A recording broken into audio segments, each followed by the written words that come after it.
Welcome to the Jeff Knows Inc. Entrepreneurial Podcast with your host, Jeff Lopes.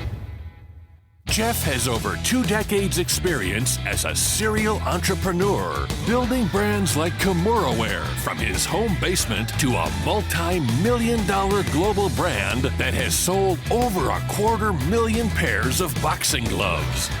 Jeff's here to educate, guide, and drive you on the process of bringing your ideas and dreams to reality with the inspiring stories from some of the top business minds. Welcome to episode 126 of the Jeff Knows Inc. podcast. I'm your host, Jeff Lopes. Super excited to have on one of our good friends, Bryan Ward, host of DadUp podcast. Sit back, everyone, and enjoy. We are live on the Jeff Knows Inc. podcast. I'm your host, Jeff Lopes. Super excited. Look at the smile there. I'm super excited to have on one of my buddies across here, Bryan Ward, host of DadUp podcast. What is up, brother? What's going on, man? What's going on? I've been looking forward to this forever, dude.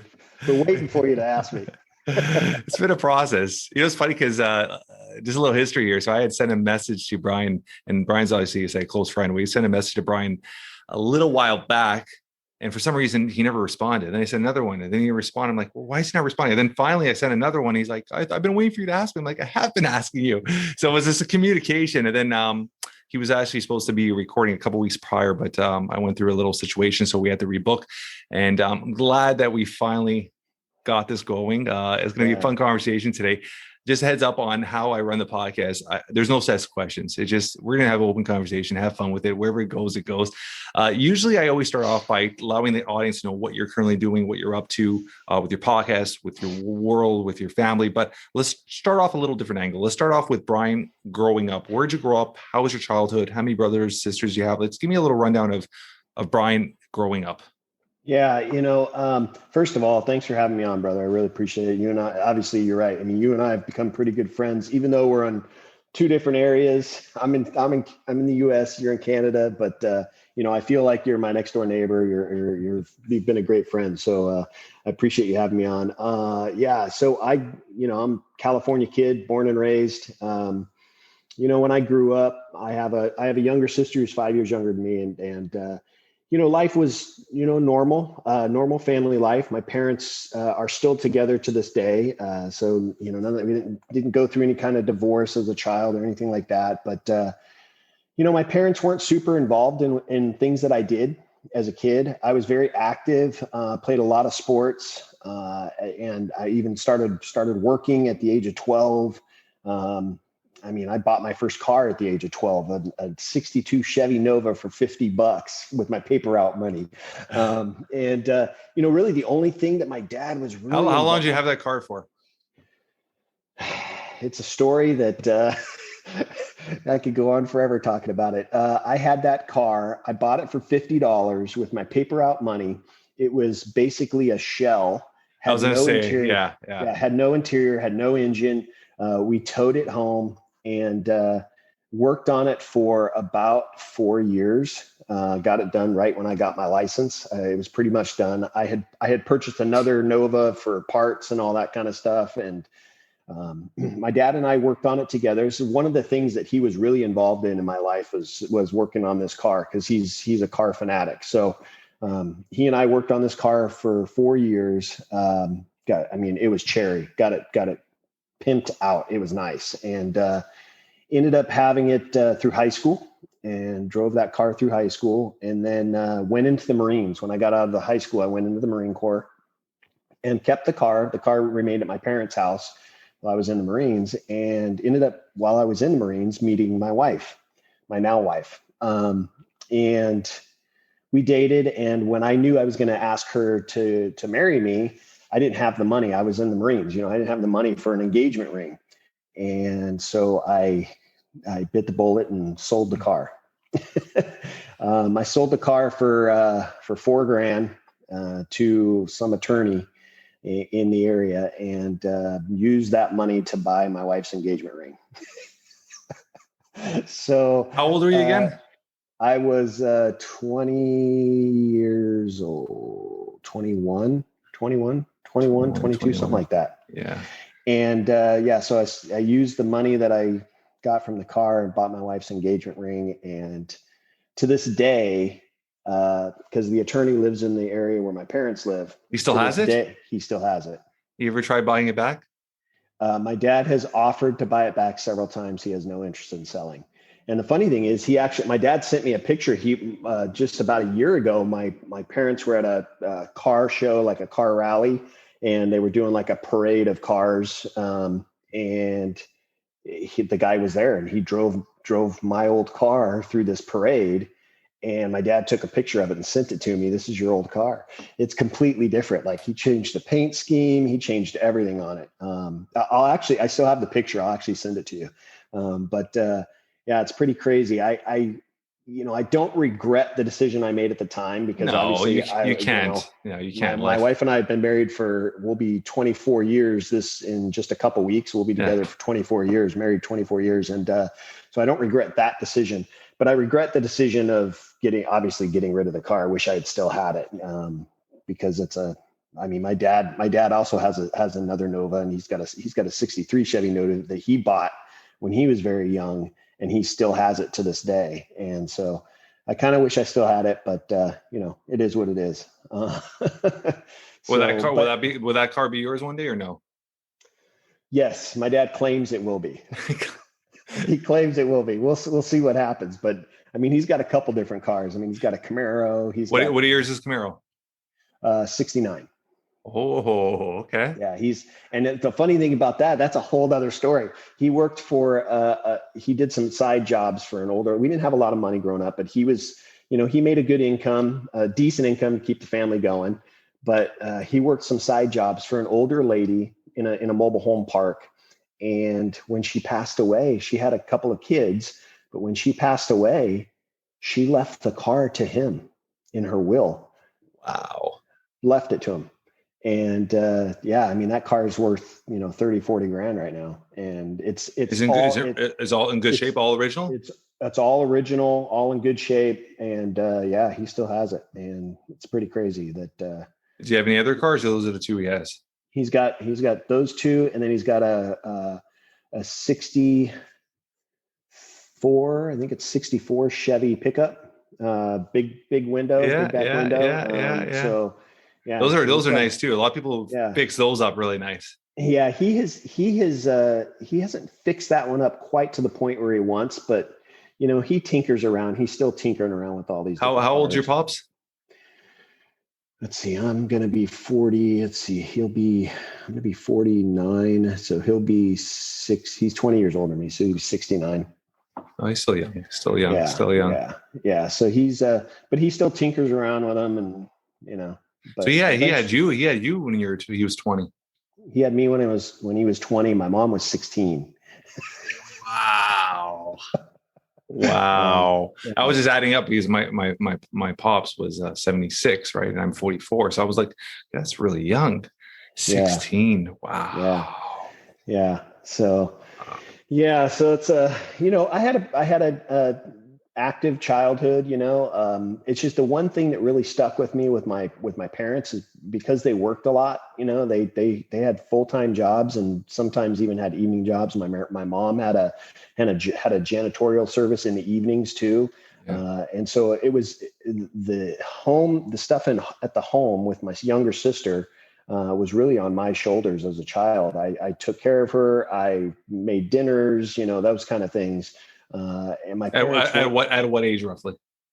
I was in early stages of high school. Yeah. So, I look at my daughter. My daughter just started high school. She's 15. And even as of last year, probably even 13. At 13, I mean, we would come home and she would have dinner ready. Like my wife would prep. My wife's a prepper, right? So my wife on a Sunday literally preps all the meals for the week, and they're all oven based. And she'll whatever, your chicken or your roll, whatever it is, all oven based. You put them all in the fridge. They're all dated. She's very organized that way. And my daughter comes home, she just puts it in, warms up everything, gets everything ready, does the laundry, does the stuff. She has a routine. And now my son's got that routine where my son does laundry. He heats up the food. We've always had that. You see that post I did the other day too. We always have that independence of, from such a young age that they know how to take care of themselves. Mm-hmm. They know how to take care of themselves. They know how to be responsible. They know how to put on the alarm. They know how to close the door. They know where all the phone numbers on the fridge. Like, they know how to be responsible. And I think it's so valid, so important that even though you're 15 doing that, I mean, those are life lessons that you took with you forever, right? Yeah, no, absolutely. And again, it's not something that I don't hold a grudge against my parents for having me go through all that, because Yeah. they did the best that they could as parents. They had to provide for the family, Yeah. and my parents didn't have a huge, there wasn't a lot of money coming in. So Yeah. they had to do what they had to do to take care of the family. But at the same time, all the different things that I was involved in, I had, a paper out, and then I worked at a hardware store. I had a couple different jobs that I was doing. Plus I was playing sports. And even the sports that I played, my parents, they didn't come to anything that any of the games, any of the, I was on the swim team, I was on the water polo team, I was on the wrestling team. They didn't come to any of those things because they had to work. And it still hits me today, being, going on 49 years old, it still hits me today that my parents weren't there for those kind of things. And that was one thing that I said I would never do for my boys. And so that's one thing that stuck with me as a child, that I went through, that I didn't want my boys to go through. But you're right; those life lessons are important. We tried to teach our boys those life lessons at an early age. I mean, my younger son last night made dinner for the family, and my wife didn't even ask him. So, those things are important. My older son, my wife's pretty good about when they were going through high school and stuff, doing their laundry and stuff for them. Even though they knew how, she would do their laundry and stuff for them.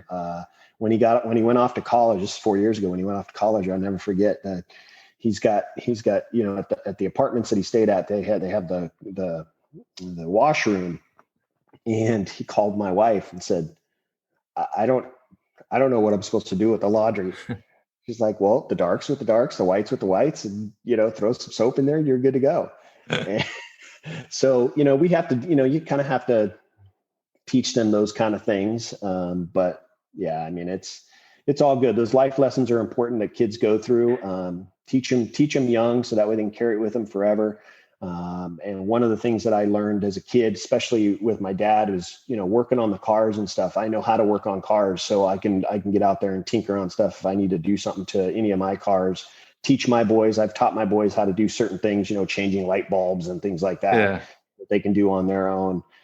So those things are important. And my dad taught me that kind of stuff. So yeah, I mean, it's as a kid, when you're going through those stages where you just want, you want your parents involved. Yeah, of course. Yeah.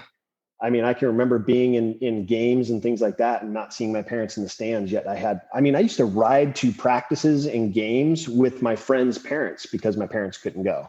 Yeah. So those kind of things stuck with me. And it's one thing that I just knew that I wouldn't be with my kids. So have you ever, I think we talked about this, but have you ever literally spent some time trying to find another Nova? I think you deserve it. You have been. I have. There's probably a ton, especially now with COVID. I'm sure there's a ton of people trying to cash out and trying to make a little bit of money. You probably buy one for a decent price. Yeah, they're expensive. Even you get ones that are just old and run down that just need a lot of work, and they're still several thousands of dollars. I mean, it's crazy how expensive they are. But the other thing that I have is I don't have the space right now for it. So yeah. When my boys are grown and off on their own, I'll definitely start going down that road again.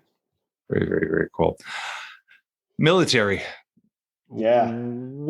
Okay, let's let the audience know what part of the military you're involved in and how long you're with it, and then we'll get into I want to get into kind of a little backstory. What got you into that? And was your dad part of the military, or anybody in your family? No, and I'll kind of tell you the backstory as I get into it because it kind of part of my story. But when I went through high school, I started going to college at a community college, local community college, and I was working a lot. And as a kid, when you're, 19 years old, I was making pretty decent money. I was working at a grocery store. I was making pretty decent money for a 19-year-old. Yeah. And I got addicted to making money. And I was going to college, working at the store. And I told my parents, I said, hey, I'm kind of over school. I kind of want to take a break. And what I want to do is take a semester off and just work, just want to work. And my dad told me, well, the problem with that, and this is coming from my parents who, my dad didn't even graduate high school. He got his GED. He didn't graduate high school. So they never went through college, but my parents said, you know what, if you take a time off, if you take a semester off, you'll never go back. That's what they said. You'll never go back. You'll be so in your routine that you just won't go back. And I said, no, I will. And they're like, okay, well, that's fine. If you want to quit college, that's fine. But you're living here for free. If you just want to work full time, then you're going to start paying rent. And I didn't want to do that. So I started looking at different things, different options. And one of the options was the military. And I had never had any interest in the military as a kid, never even crossed my mind. And I started talking to a couple of friends that had been in the military, older gentlemen that I looked up to that had been in the military. And I was leaning towards the Air Force. And my store manager where I worked was an ex-Marine. And when I was talking to him about it, he said, absolutely not. You're not going into the Air Force. You absolutely have to go into the Marine Corps. And he's like, it's better. I mean, this isn't any, knock on any of the other military services, but better, what's the word I'm looking for? Better discipline. It's tougher. He was just running down this laundry list of things why it was so much better than every other service. And so I went down, I talked to a recruiter, and he was ready to sign me up. And I said, no, I got to talk to my parents. And I went home, told my parents, and my mom was not for it. She was totally. I was going to say, yeah, most moms are. This was right after Desert Storm. Okay, so there's a lot of activity still happening. Yeah. So this is right after Desert Storm, and so my mom was totally against it, and my dad was all for it. He said 100%. It'll teach you work ethic. It'll make you more responsible. It'll toughen you up. That kind of stuff. And so I did. I signed up and spent 4 years in the Marines. I was stationed here in Southern California, which was great because I was just 4 hours from home, so I could go home every weekend. I spent 6 months in Japan on a tour over there. I was in Okinawa for 6 months. How was that? Yeah, I was gonna say that was cool because one of the things that there's not a whole lot other than some sightseeing. There's not a whole lot to do on Okinawa. It's pretty small, and it's just diluted with military bases there. But I got my scuba diving license over there, so learned how to scuba dive over there. So that was pretty cool. And I did scuba diving. I worked out like a crazy animal, and I drank a lot. That's essentially what I did.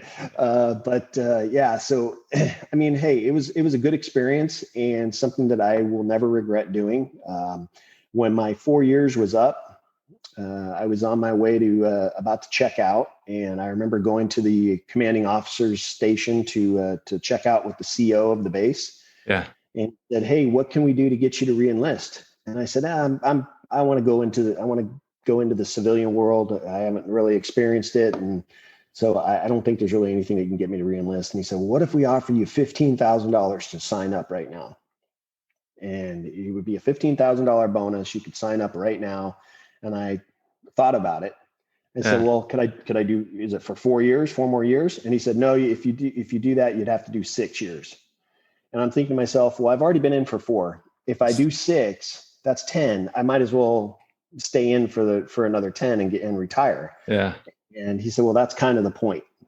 And I said, yeah, I think I'm going to take my chances out in the civilian world. So but I mean, I spent 4 years. It was a great experience, something I'm very, very proud of.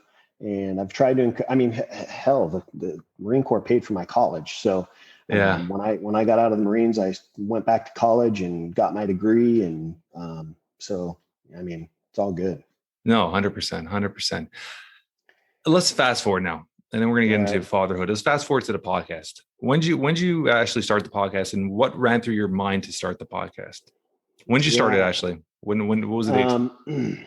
October of 2019. So coming up on 2 years. And I was at a point in my life where my older son at the time was in college. My younger son was a senior in high school. And so he was going to be graduating, that next year and going off to college. And honestly, Jeff, I had a point in my life where I was going through their experiences as, them kind of being independent. And I had kind of this thought or this, I guess, emptiness in my heart, like my fatherhood role or my fatherhood journey was coming to an end. And even though that's not true, we're going to be their dads forever, right? It was still like got them to the point where they could they could be independent. They could live on their own now. And so I kind of saw that my fatherhood role was really ending. And as much as I was looking forward to my wife and I being empty nesters, that part of it was great, but I just felt like something was going to be missing. And I knew it was that connection, that bond with my boys, because they're going to be off on their own, doing their own things. Yeah. And it really bothered me. It really bothered me. I mean, I lost sleep over it. That's how much it affected me.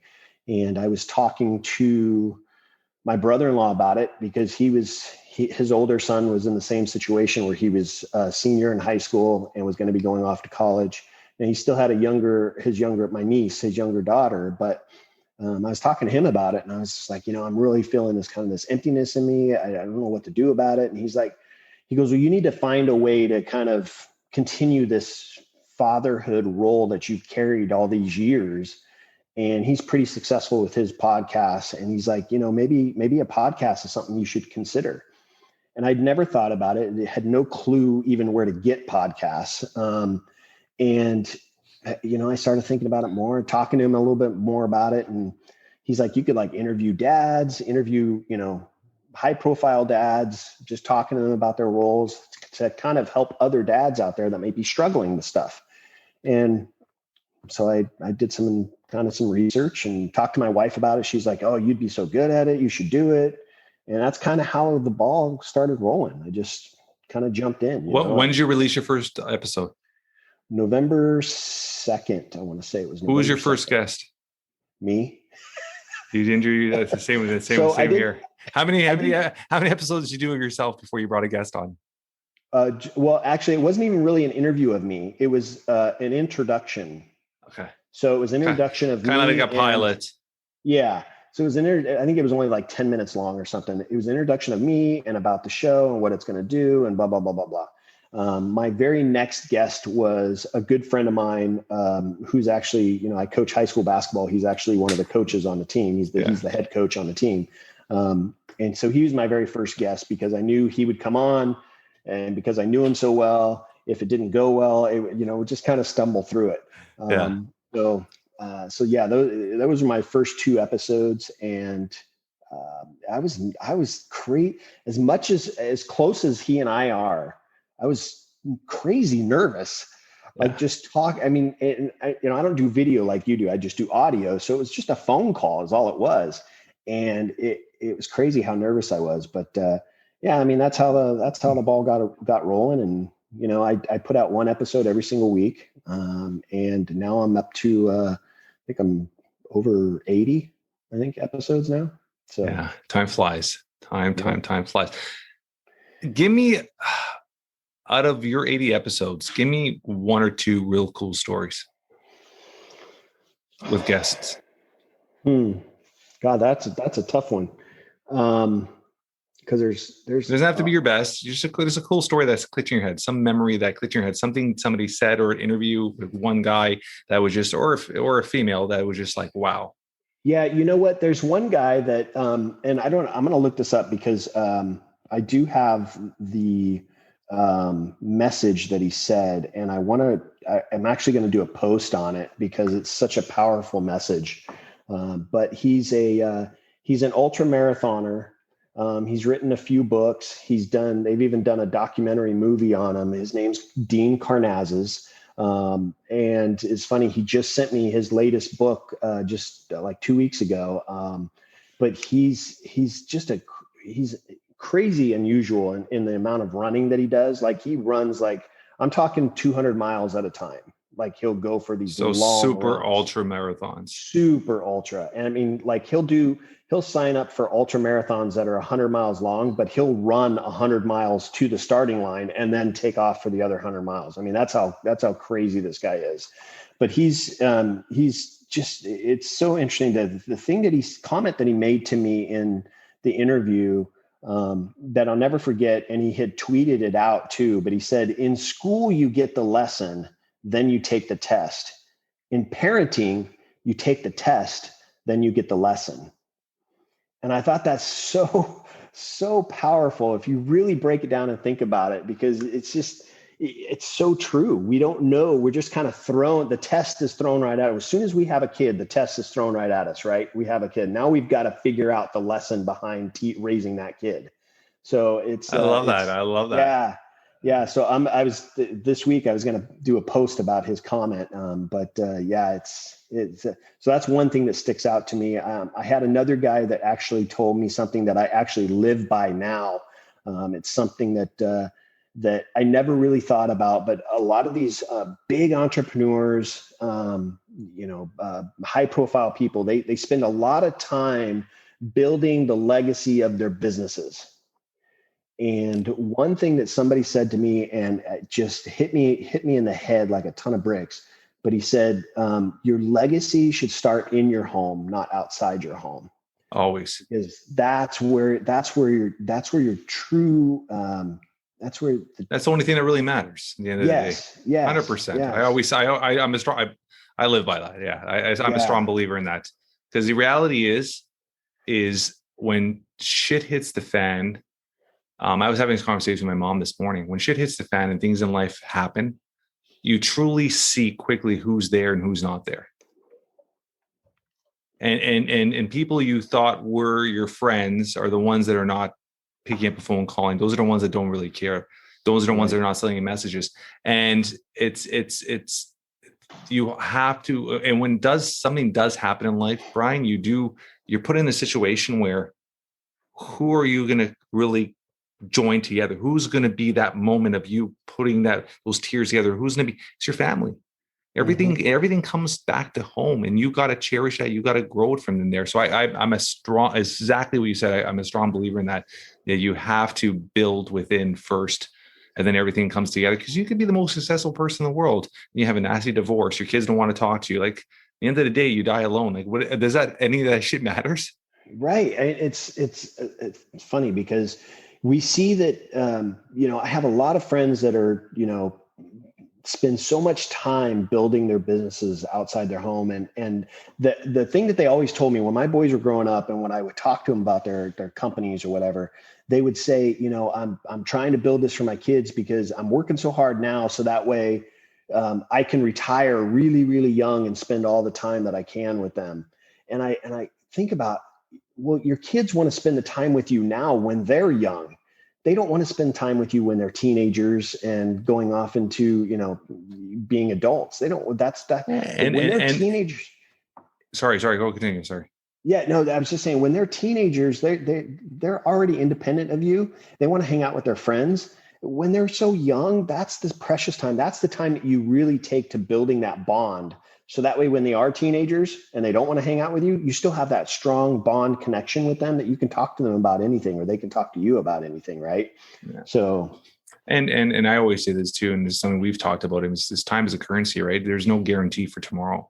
Right. So you to build, and something happens, car accident, a sickness, an illness, like shit happens.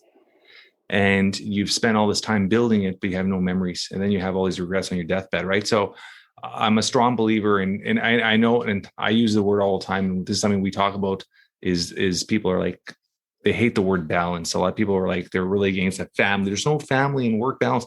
Yeah, there is a balance. Just find the balance within each sector. So there's a balance in my family life. There's a balance in my work. Is finding it and understanding it, and understanding of what's your non-negotiables, what's important to you, what things in your life matter now, right? If in your head, building for the future of your children is a priority and is a non-negotiable, and you want to make sure they're financially taken care of, I'm all for that. then sacrifice certain things to make sure you're still spending time with them, right? So there's Right. ways of going about around everything like that. Any other stories from the podcast? Any other guests? No, I mean, I'm sure that if I started digging through some of the past episodes, I could bring you a couple dozen more. But those two still stand out to me, and both those individuals, Dean, I interviewed early last year. The other guy, he had written a marriage book, and I mean, those were both early last year. Yeah. But I mean, I've just the it's so cool to talk to these people. They're either, whether they're celebrities, pro athletes, or just real big entrepreneurs. It's so cool to talk to them about their family, because there's not a lot of people that get to hear those kind of stories, or those kind of, memories that they have with their kids, or, with their whole family, their wife or their kids. So it's cool to just have them just kind of be a regular person and talk to me about, hey, what are you doing as a dad? Yeah. I love that. So let's talk about that now.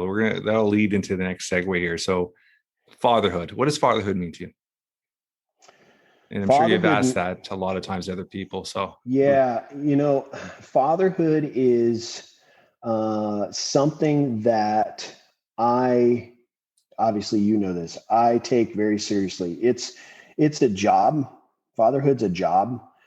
It's a responsibility, but at the end of the day, it's about building I'm a huge believer in building the bond with our kids. So fatherhood to me is, how strong is my bond with my boys?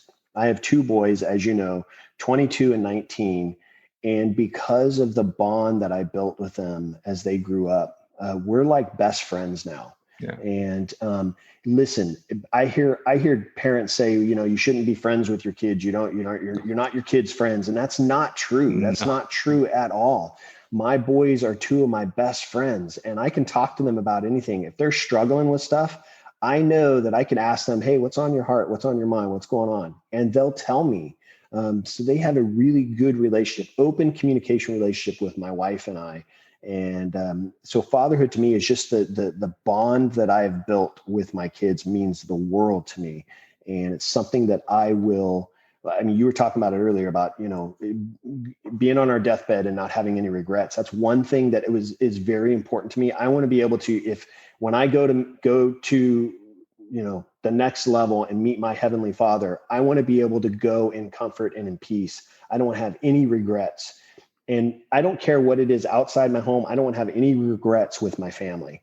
That's what's most important to me. So that's what it means to me. Fatherhood means just the love and the bond that I build with my kids throughout their lives is as strong as it can be. So for our audience to know that Bryan also coaches basketball. So you coach your kids as well. Is there a good memory or a moment that that clicks in your head when you're coaching with your kids that just puts a smile on your face? Oh yeah, I have tons, but there's one in particular, and I probably have shared this. I know I've shared this story with you, but I coached them in all their teams that they were on as they grew up. When my older son got into high school, I was still coaching my younger son, who was at junior high level. So my older son got into high school. My coaching role with him had kind of ended. I kind of told him, look, you're in high school now. This is kind of your time to really just do your thing. I've given you all the tools. I've taught you all the fundamentals of the different sports that he played. This is your time to really, do it on your own. And he was all good. He was all good with that. When my younger son got into high school, it was kind of the same thing. I thought, Jeff, that I'd kind of hung up the coaching whistle when both my boys were in high school. And I had an opportunity that came up. I'm one of those dads that I show up to every single practice. I'm at every single game, and I don't get involved. When I was at practices, I would just sit, most of the time I just goof around on my phone while I'm watching the practice. And this is at the high school level. And they both played basketball. So I just sit there in the stands and just mind my own business. Wouldn't provide any input to the coach. I became good friends with the coach, but wouldn't provide any input. I just minded my own business. And I had an opportunity to come up where the head coach had told the athletic director, hey, I really need an assistant coach. I really need an assistant coach. And he's like, all right, just let me know who you want to talk to, and we'll get an interview going. And he said, I already have one guy in mind. And he said, me. And so the athletic director called me up and said, hey, Ron would like you to help him out on the team. Is that something you'd be interested in? And absolutely. I was like, oh, I'm all in. I'd love to do it. I said, however, I have to ask my kids permission, because I wanted them to have the opportunity to be independent of me, not have me as their coach and their dad. So I said, I have to ask, it was my younger son at the time. I have to ask Brett's permission if he's okay with it. And so that night I talked to Brett, and he goes, yeah, if you want to coach. If you don't, I'm fine with that too. Whatever you want to do, I'm good with. I'm like, cool, that's my green light. So I told the athletic director, yeah, I'll coach. So I went through the interview process, and that first year we only had won like 2 games. Like we were not good. The second year, however, we cranked it up, and we ended up making the playoffs. And for the first time in the school's 100-year history, the boys basketball team won the CIF championship. Now, the cool thing about that is, because it was the first time in the school's history, but I was a coach, and my son was not only a captain, but he was a starting player on the team, not because of me, because of his ability, but he performed so well that season. And even in the championship game, I think he had 5 threes in the championship game. He was just lights out on fire. And the cool thing about that is it's a memory that he and I will have forever together. We both have championship rings. We got these huge gargantuan, rings now that we'll have forever. And it's a memory that neither one of us will ever forget. So that is one story that it just makes me proud that I made the decision. Yeah, I want to coach. You guys asked me, I'm going to step in and I'm going to coach. And I'm still a coach today. Both my boys are out of high school, and I'm still a coach on the team. And it's interesting because this last year was my first year through the COVID. It was my first year not having a son on the high school team. And it was a unique experience, and I enjoyed it. It was different. I didn't feel the pressure of being a coach on the bench and hoping my kid performs well, because he's out in the court. I didn't have that pressure. So that memory right there is one of the greatest memories I'll have being a coach in high school. Obviously you love and you have a passion for it. Would you ever look at, or even consider, even on a local level, going to the college level as a coach, as assistant or something? No. You took a side there. You took a big side there. Yeah. The reason I did is because my son plays college basketball now. My younger son plays college basketball now. And they have the coach on the team. He doesn't have an assistant. And I'm not really good friends with him, but I'm pretty, I could text him and he'd respond to me. Yeah. I communicate with him, and he's a good guy and all that. But I asked my younger son, I said, hey, if Coach Lou ever asks me, if I want to help coach, do you want me to coach? And he said, absolutely not. Seriously? He said, absolutely not. He goes, no, this is college now, Dad. You just stay at the high school level. He does not want me being involved. So, and that's fine. I'm good with that. It doesn't hurt my feelings, But if you don't have to coach your son, would you even try for another? Just to have that to get to the next level, just to even push yourself as a coach. That's what I meant. I didn't mean you with your son. I don't know if I would or not. To be honest, I thought I was going to be done after this last season. We just finished our basketball season just a few weeks ago, and I thought I was done. I had told the head coach, I said, yeah, this is it for me. I'm done. I'm ready to hang it up. And it's a big time commitment. Yeah. And last week he called me up and said, hey, let's just do one more year. Let's just go one more year. He goes, that year was kind of unusual with COVID and all that. We had kind of a packed season in like 2 months. Yeah. We were playing like 4 games a week. He goes, it was so unusual. He goes, let's just do one more year. We can get a regular year in. And so I decided to do it. So one more year. We'll see how it goes after this next year. But at the college level, probably not. I'm pretty content where I'm at. And like I said, I'm about ready to hang up the whistle for good. Your wife, what does your wife mean to you?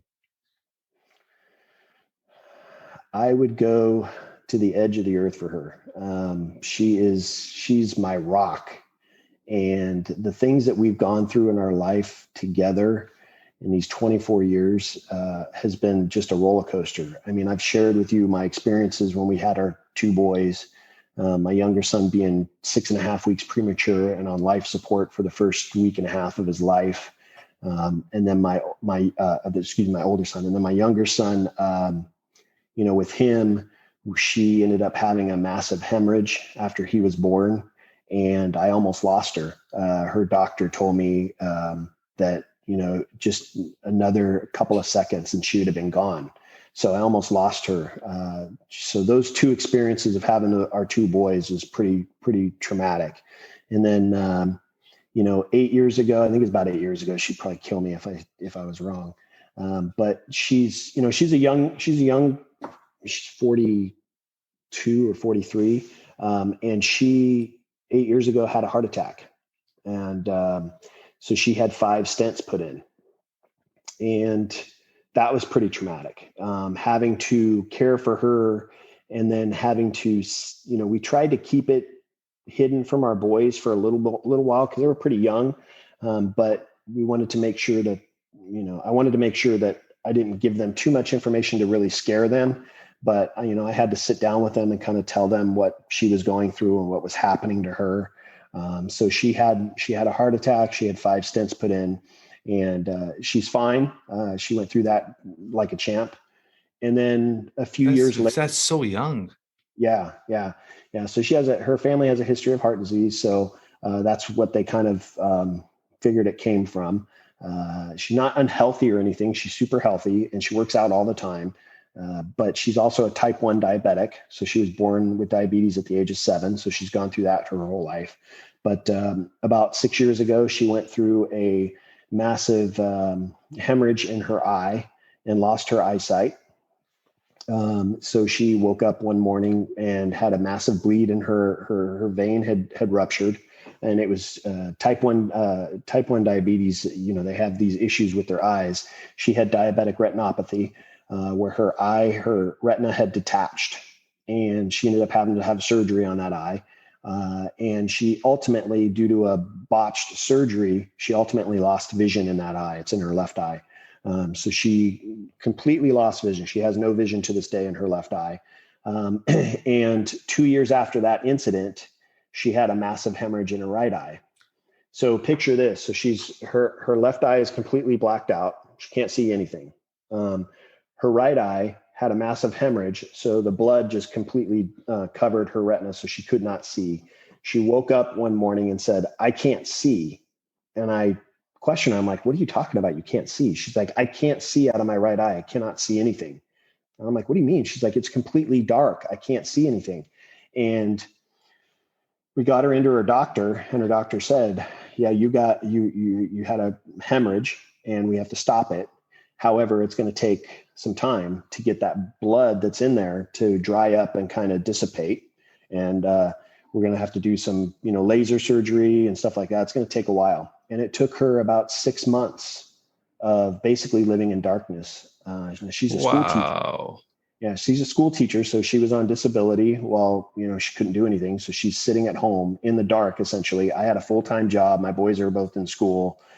So she's sitting here at the house by herself in the dark for about 6 months until her vision slowly started to come back. So she had that episode that she went through. And a year later, it happened again, where she ended up having another one. And so we've been through, my whole point in telling you those stories is that we've been through a lot together. Yeah. And, some of the things that I've gone through, I had a problem with alcohol early in our marriage. I'm now, this September will be 12 years sober. And it's something that she helped me get through. So we are each other's rock. And I would do anything I had to do to make sure she's taken care of. And so, yeah, she means the world to me. So thank you for asking that question, Jeff. Last question I'm going to ask you, Bryan, if something were to happen to you today, in a few words, how would you want to be, almost like a living eulogy? How would you want to be remembered or thought of by your closest friends and family? Somebody that always cared, somebody that was always there for me.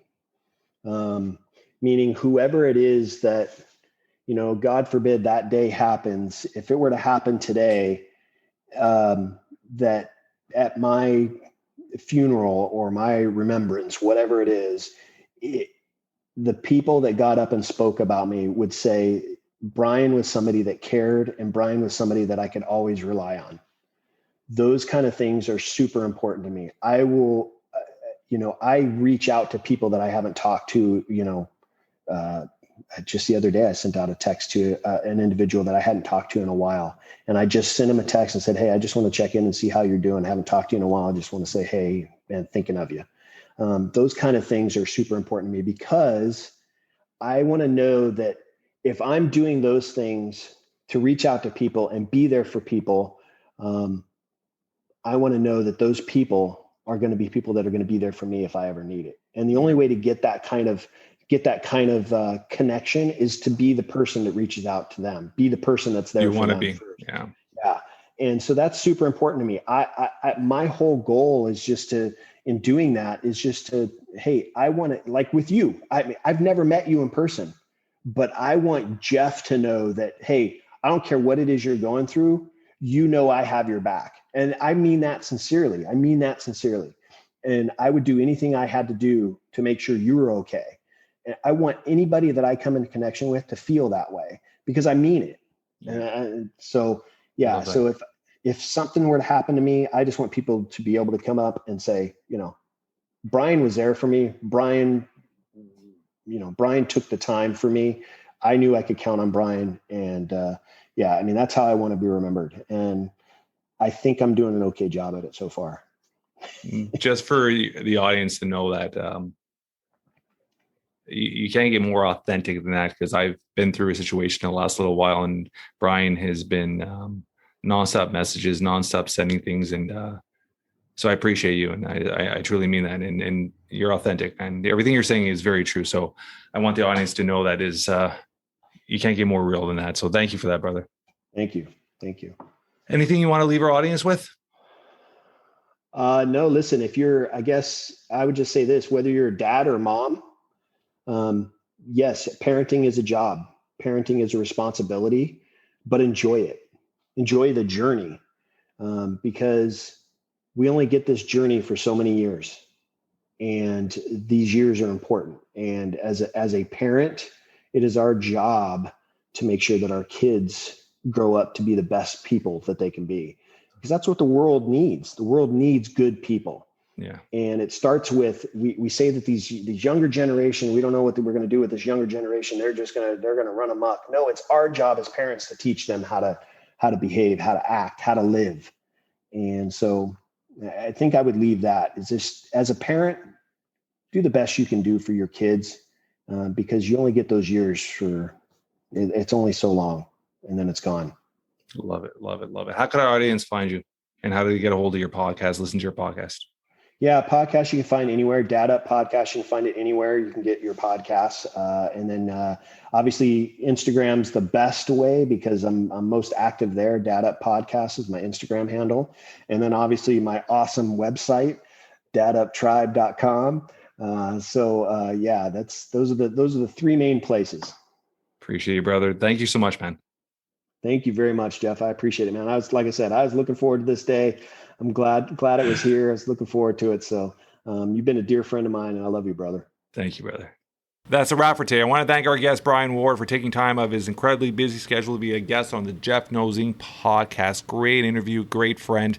If you guys enjoy this podcast as much as I have, like all weeks, tell your friends, tell your family, spread the word. We're trying to build something special here. Leave a review. 5 stars would be absolutely, absolutely amazing. Our team loves spending time reading the reviews. Until next week, guys, keep moving forward.